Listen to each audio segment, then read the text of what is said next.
Je suis jeune marchand installé à Angers depuis peu. J'ai une galerie dans la rue historique des Antiquaires. À la base, je cherchais un métier qui pouvait être tous les jours différent. Je voulais me lever le matin sans jamais faire la même chose. C'est ce qui m'a motivé. J'étais curieux, j'aimais l'histoire, j'aimais les objets. Petit à petit, les objets, l'art, le mobilier, tout s'est imbriqué. Ça s'est fait plutôt naturellement. Donc, en fait, pendant mes études de droit, j'ai connu le métier de commissaire-priseur. Et après le métier de commissaire-priseur, j'étais à Drouot. J'ai acheté beaucoup. Pendant mes études, je revendais. Donc, ça s'est fait naturellement que je suis devenu marchand, tout simplement.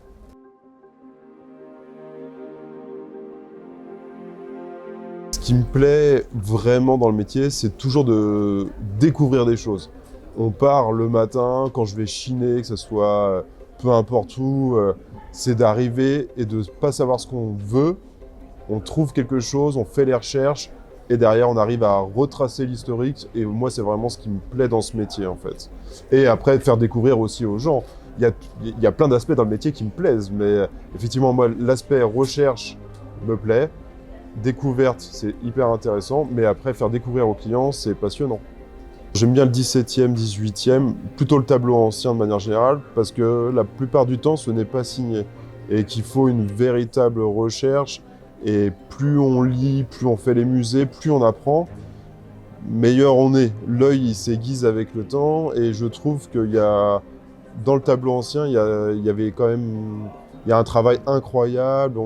C'était quand même il y a 300, 400 ans, et il y a vraiment un travail qui m'impressionne moi, donc je me retrouve en fait dans cette peinture-là.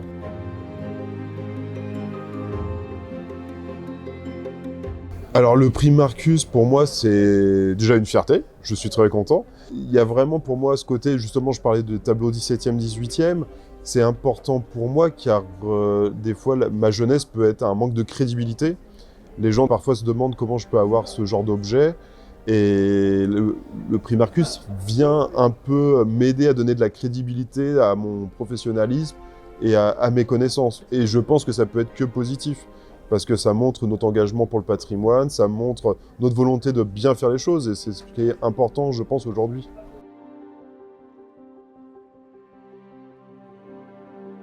La pièce que j'ai présentée au prix Marcus, c'est un tableau de Simone Barabino, un peintre génois, qui est à cheval entre la fin du XVIe et la fin du XVIIe. Ce tableau, quand je l'ai vu, m'a tout de suite plu. J'ai vu tout de suite ses qualités, et j'ai tout de suite vu un peu de fin de maniérisme, et c'est ce qui m'a intéressé dans ce tableau, parce que les tableaux maniéristes, on en a très peu ou dans les musées.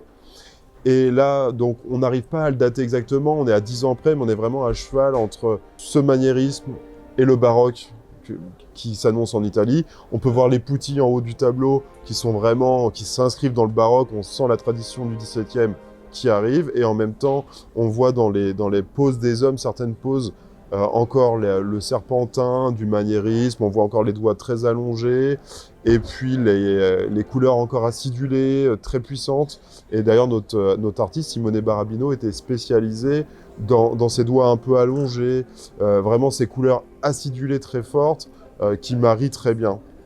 Et il y a une touche, alors on ne se rend pas toujours compte en photo, mais en le voyant en vrai, le tableau, il a une touche vraiment épaisse et large. Et en fait, vraiment, c'était une de ses caractéristiques.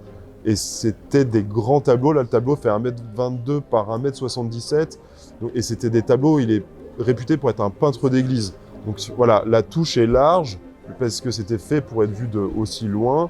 Et du coup, mais c'est ce qui fait qu'on le reconnaît plus facilement. Donc c'est pour ça que le tableau n'est pas attribué. Il était vraiment donné en plein à l'artiste, malgré le fait qu'il n'y ait pas de signature, mais il n'y avait pas de doute sur l'authentification. Donc voilà, mon expérience a fait que j'ai reconnu que c'était nord-italien, mais après je ne savais pas.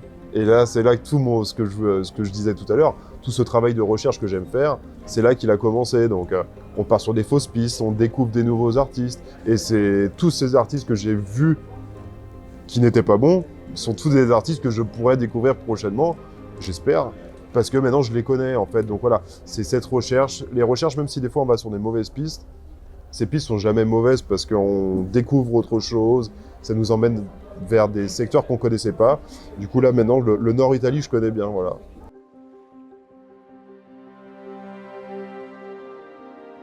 je recevais à Paris en appartement. Et là, donc, depuis 3 mois, j'ai une galerie à Angers, donc dans la rue historique des Antiquaires, donc je suis très content.